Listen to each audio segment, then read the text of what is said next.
Ever step into your car on a hot day and feel like you've opened the door to a blast furnace? Even worse, you crank the AC and nothing. Lukewarm air and no relief. Now, before you go assuming your air compressor is the problem or start budgeting out a $1,200 repair, hold up a minute. Most of the time, your AC isn't actually broken. It's just being choked by a few overlooked issues.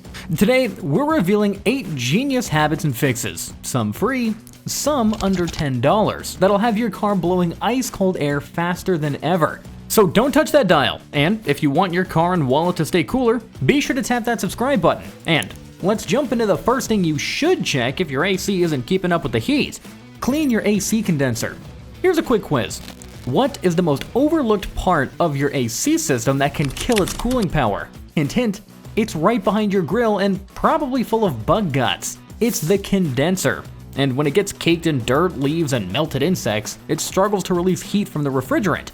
Result? Your cabin stays hot, and your compressor gets overworked, which could lead to a 4-figure repair bill. The good news? You don't need a mechanic. Here's what to do. Let the engine cool down first. This part gets pretty hot. Then grab a garden hose or pressure washer on a very low setting and blast the front of the condenser very gently. Then use a soft brush to remove any stuck debris, rinse and let it air dry before hitting the road. This simple 5-minute job can improve AC performance instantly and extend the life of your system. And if your car still isn't cooling properly after that, the next spot to check might surprise you, and it could also explain that weird smell that you've been noticing. AC inlet and vent disinfection. Ever wonder where your car pulls in air to cool? Well, it's through an opening just below your windshield, known as the AC inlet. And if you park under trees or hit dusty roads, it's probably not looking too good right now. When debris builds up here, moisture follows. And when moisture lingers, mold and mildew thrive, spreading spores through your vents. That musty, gym sock-like smell when you turn on the AC? This is why. And here's a quick fix. First, check for any visible leaves or dirt and clear them out with a brush or a vacuum. Still getting a bad smell? Well, it's time for a disinfectant flush. Set your fan to low, roll the windows down, and after removing your cabin air filter, spray AC disinfectant directly into the inlet. Let the fan circulate the mist through your vents, and it'll kill off any mold and bacteria hiding deep inside. Oh, bonus tip. Do this on a dry day so moisture doesn't creep back in right away. Still with me? Good. Because up next is a trick that most people don't really think about. One that improves cooling, reduces fuel use, and helps your AC last longer. Let the heat escape first. Think blasting the AC the moment you sit down is the fastest way to cool the car? Think again. When your cabin has been baking under the sun, the temperature inside can shoot up to 120 degrees Fahrenheit or more. I mean, if you just hop in, shut the doors, and switch the air conditioning on to max, your system has to fight an uphill battle, and your fuel efficiency takes a huge hit too. Instead, here's the smarter move. Open all 4 windows immediately. Start the engine and turn the AC to the lowest temp, but leave the fan speed on low. Let the hot air naturally escape for about 20-30 seconds. Then, roll up the front windows, keep the rears cracked slightly, and crank the fan speed. After another 15 seconds, close everything up. This quick ventilation step reduces heat faster, saves your compressor from overworking itself, and gets your cabin cold in less time, without guzzling extra gas. Still not chilly enough though?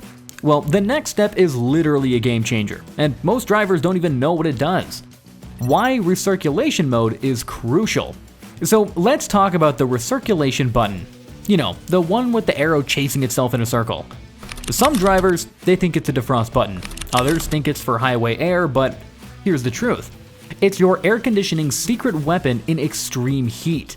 By default, your car pulls air from the outside, cools it, and pushes it into the cabin. Now, that's fine, unless it's 100 degrees out there. The recirculation mode tells your system to reuse the already cooled air inside of the car. Less hot air in equals less work for your compressor, which equals faster cooling and better fuel economy. In fact, experts say that using recirculation mode can improve AC performance by 10 to 20%, especially in stop-and-go traffic. Quick heads up though, if your windows fog up, switch it off temporarily to bring in dry air. And if you've got backseat passengers, the front might cool faster than the rear, so try alternating it or combining it with a tip we're about to cover next. Recirculation is like setting your AC on easy mode. but only if everything behind the dashboard is working like it should. The cabin air fix. Now, how often do you replace your cabin air filter? If you just pause to think, then it's probably overdue. This small filter is the gatekeeper between the outside world and the air blowing through your vents.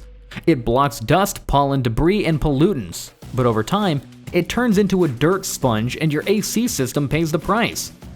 Here's what happens when it clogs. Airflow weakens, musty smells creep in, your blower motor works harder, and your AC stops cooling efficiently. Not to mention, a dirty filter can trap moisture and allow mold to grow right inside your HVAC system. That's not only bad for your lungs, but it's worse for your passengers. The fix, though, is ridiculously easy. Most cabin air filters cost under $20, and you can swap them out in under 5 minutes, often without any major tools. Check behind the glove box of your owner's manual for the instructions. And as a rule of thumb, replace yours every 12,000 to 15,000 miles or once a year, especially if you drive in dusty or urban areas.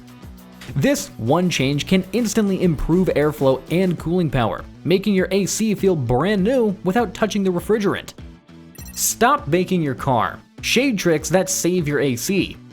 Here's a hard truth. Your AC is fighting a losing battle if your car's been roasting in the sun all day. Did you know that when it's just 85 degrees outside, your cabin can hit 130 degrees Fahrenheit in under 30 minutes? That is hotter than some ovens. So, what happens next? Your AC works twice as hard, your compressor heats up faster, and your fuel consumption spikes. Not necessarily a great combo. The smart move? Park smart. Always aim for shade, under trees, buildings, even the shadow of a billboard. And if you can't find one, invest in a windshield sunshade. They cost less than $10 and can drop cabin temps by up to 40 degrees. And if you're parked long term, crack your window slightly, just enough so air circulates but no one can reach in. Less heat inside equals faster cooling, lower fuel use, and longer lasting air conditioning systems. This is one of those set it and forget it habits that makes a huge difference over time. And now that we've cooled the car down from the outside, let's talk about all the stuff inside your AC that actually makes the magic happen. Know when to recharge your AC refrigerant. Here's a myth that most drivers believe. If my AC is still blowing cold, the refrigerant must be fine. But that's not quite the case. Even in a sealed system, refrigerant slowly leaks out over time, especially in older vehicles. And once levels get too low, your compressor has to work harder and harder to compensate, leading to reduced cooling and, eventually, failure. Symptoms of low refrigerant? The AC blows cool, but not cold. You hear a clicking sound from the compressor. Or worse, the compressor doesn't turn on at all.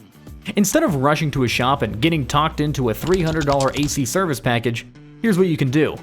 Buy an AC recharge kit for under $40. Look for cans labeled R-134A, most common in cars made before 2017. And let's shift gears to something just as important, because your coolant might be sabotaging your AC. Why coolant matters for cold air. Wait, coolant? Isn't that for your engine? Well, yes, but here's the kicker. If your engine is overheating, then your car's computer might intentionally disable the AC to protect itself. So if you've ever wondered, why is my AC blowing warm air all of a sudden? This might be why.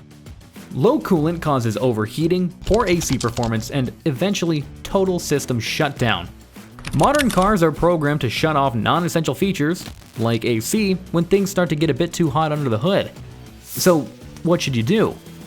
Pop the hood when the car is cool. Check coolant levels in the reservoir tank, not the radiator cap, and then top it off with the correct coolant type. It's usually labeled. And don't forget to bleed the system. Pro tip, if you're topping off coolant frequently, you'll likely have a leak, and that's worth checking out before things snowball into a $7,000 repair. So, there you have it. 8 smart, simple habits that can transform your car's AC from sluggish to ice cold. Not only will you stay cooler, but you'll also save money, extend your AC's life, and avoid expensive repairs down the line. Found this helpful? Hit that like button, subscribe for more no-nonsense car care tips, and let us know down in the comments which trick made the biggest difference for you. Stay cool, and we'll see you in the next one.